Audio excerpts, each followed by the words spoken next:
Welcome to Extreme Reloading, and this season we're focused on extreme bullets. And in this episode, we're focused on the Federal Syntech Totally Synthetic Jacket Head bullet. Now these are the bullets that I call the lipstick bullets. You've probably seen them loaded in some factory ammo, but they're also available for reloads.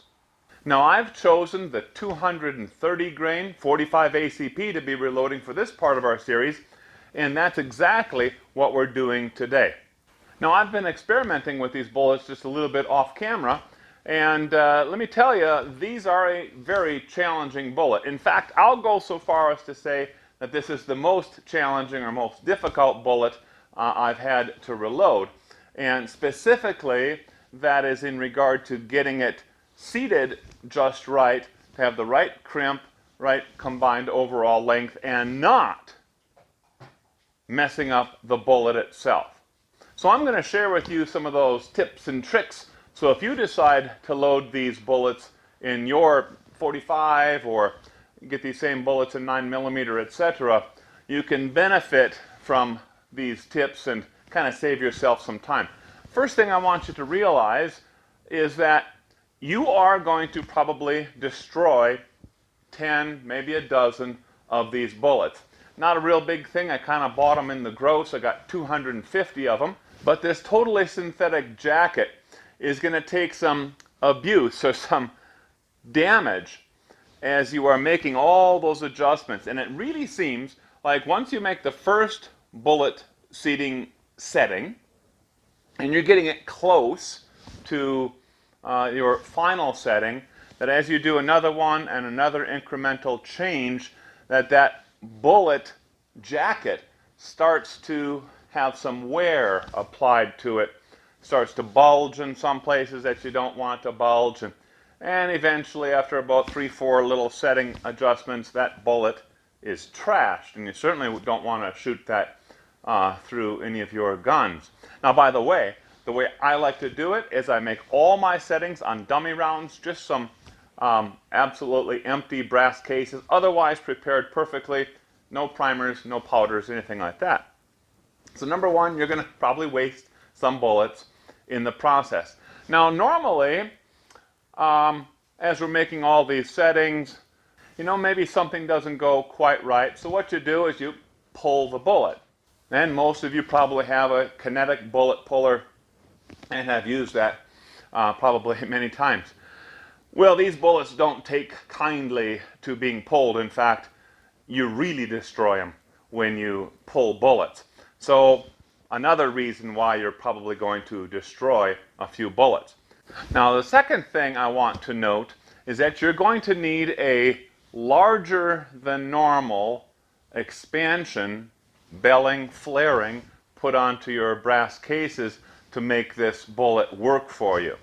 If you don't, and if you're using kind of a standard flaring that you might have good success on a normal, typical jacketed bullet like an XTP or Hornady HAP, you're going to end up with something like this. This ripple of jacket as it's trying to be seated inside the case, or something just like this. So you're going to have to apply a far more generous belling or flaring on those cases. And that's kind of an important step. Now, one of the challenging things is setting that bullet seating die to have a proper tapered crimp while at the same time not pulling or tearing or bulging that synthetic jacket. So one of the tips I'd like to share with you is when you're setting that die to first of all be very careful to affect the combined overall length first. Now we talked about that, pointed that out in the previous video where we were loading Lehigh Defense Extreme Penetrators for the 9mm Luger. But in this bullet it seems even more particularly important, and a reason for me to stress this. So we're looking for about 1.235 combined overall length. And when you start achieving that, actually once you achieve anything below 1.250, then what's going to happen, the mouth of that case will begin impacting right about here and forward. And notice here that along this ogive of this bullet, that the diameter effectively becomes smaller and smaller and smaller. And when we seat this bullet deeper, let's say, into the case, then the mouth of the case is going to be riding up farther and farther and farther here. If we try to crimp it when the case is down here, the case mouth, well, then that crimp is going to try to bite in to this synthetic jacket, and it will, but it'll bulge it. It'll make a mess out of it, and it won't chamber, or actually it'll fail when we put it into our Lyman cartridge gauge. However, if it's seated sufficiently, having a short enough combined overall length, then what's happening is that that taper is actually starting to crimp in here, about here, where the diameter is smaller, just that little bit, and then it affects, number one, a good tapered crimp. It passes with flying colors our little test with the Lyman gauge, and it will chamber correctly and should function correctly in the pistol. Okay, I've got 25 cases here that have been primed using Remington 2.5 large pistol primers and unique powder. But before we go ahead and pop the bullets in, one of the very important things to do is to inspect the relative level of powder in each of these cases. Now, you know, we used an electronic scale, put these powder charges in, made sure that the powder charges were exactly measured. But something like a 45 ACP, which has relatively light charges, it is possible to easily put 2 charges into a given case.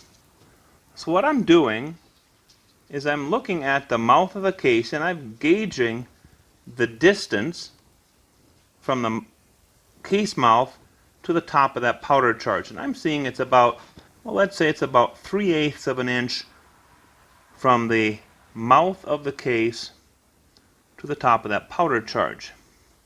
And that's what we want to see on every one of these things. So just take a couple minutes. I'm going actually very slow here, but just take a couple minutes and make sure none of these cases have a double charge.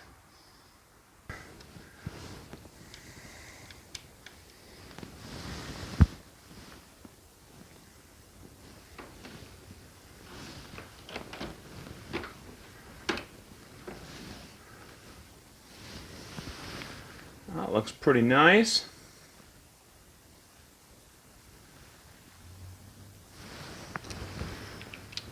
Oh, that's good. Very nice. As you see, I'm using Winchester mil-spec brass.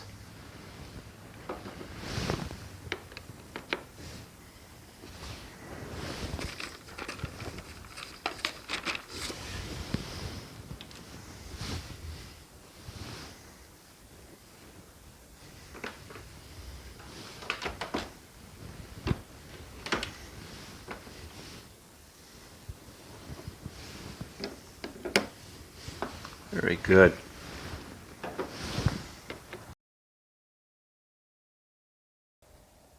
Hey, thanks for sticking with me and coming out to the range. We are now going to shoot those loads that we just finished. This is the 230 grain Federal Syntech bullets in my Springfield Armory loaded 1911. Well, loaded's the model, loaded's not its condition right now. So we're going to shoot 5 rounds of this at that bullseye target right out there at 15 yards. Mostly what I'm interested in is make sure, number one, we have a safe round to fire, and secondly, that it cycles and performs fine in this gun. So let's go ahead and get started.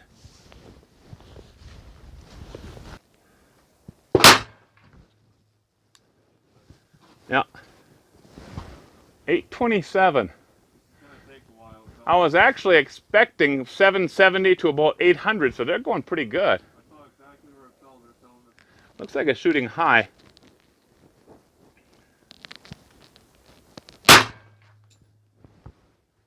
$822. Boy, they're consistent.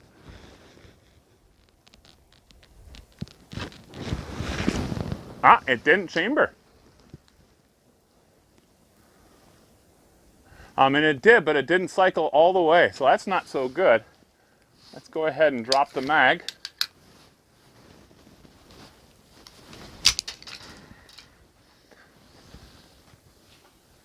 Huh. Right, so it's not cycling very well. That's not good.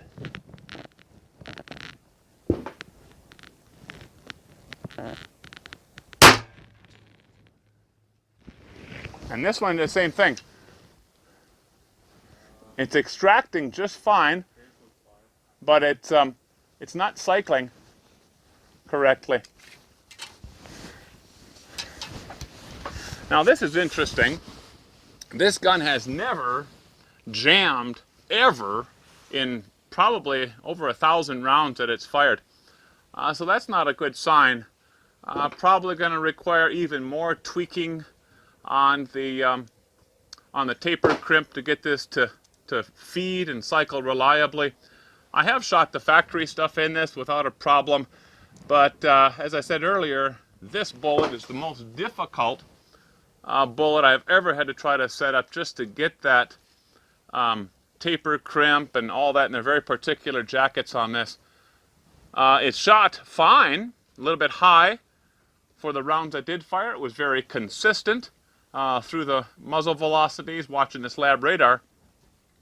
But the cycling is a big problem. I'm going to see if I can get these two to fire, and then we'll call it quits. Let's give it a try here.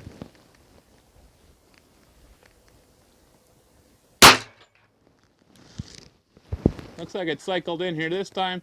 Hold on. Yeah, take a look. 822. Boy, they're so consistent. It's crazy. Ready?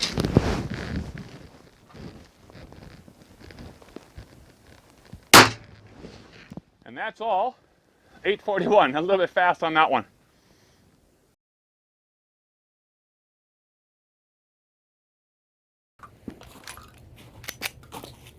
That's looking good.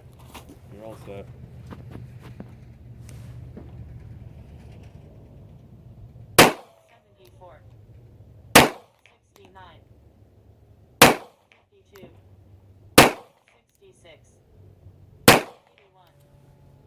Boy, she shot nice. Good bullets. This thing just runs all day long.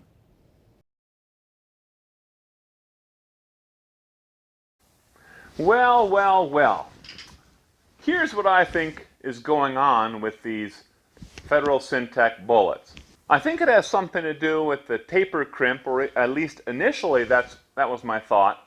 But then as I thought about that a little bit more, I think it's not so much the tapered crimp per se, but rather that somewhat extreme expansion or flaring that I put on these cases to accommodate those bullets and not bulge and gouge the jacket itself. And I think what's happening is that flare is not really coming back in during the bullet seating and crimping process. And to troubleshoot this just a little bit more, while I was cleaning this disassembled 1911, I took some of those unfired rounds, took the barrel, and I tried to just drop them in. That's a nice test to see if you do have a proper tapered crimp, and they wouldn't drop in all the way. Now Springfield says this is a matched barrel, and perhaps the chamber is a little bit tighter than on our Lyman gauge, because you might remember that we tested all of those rounds in that Lyman cartridge or case gauge.